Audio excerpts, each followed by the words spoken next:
Marami yung nagtatanong sa akin kung kasya daw ba sa Raider 150 yung tie switch natin. Sabi ko naman sa inyo mga bro, universal po ito sa lahat ng handlebar. Basta mayroon kayong handlebar na motor, pasok po yan. Kahit sa PCX and Max, pasok po yan. Siyempre, yung wiring, hindi siya plug and play. Pero mayroon pong mga motor na nakadesign. Halimbawa, mayroon tayong pang-click na gumagawa na kumbaga binibenta na nila na pasok na. Pero sa dito mga bro, sa Raider 150, magwa-wiring po kayo dito. Pakita ko sa inyo ha. On. Ayun o, umilaw na. Spark light, patay siya. Okay. Signal light, functional po yan lahat. Ayan o. Tapos hazard, functional din yan. Headlight, alright, functional yan. Passing, functional din po yung passing natin. Kill switch, ginawa na rin yan o. Tari natin. Start. Ayan, kill switch.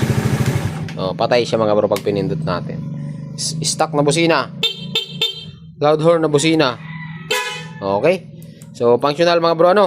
Sa mga gusto mag-order mga bro ng ganitong klaseng switch or yung tinatawag na tie switch, i-click nyo lamang mga bro yung yellow basket dyan sa baba ng ating video kung gusto nyo pa mag-order ng ganitong klaseng tie switch.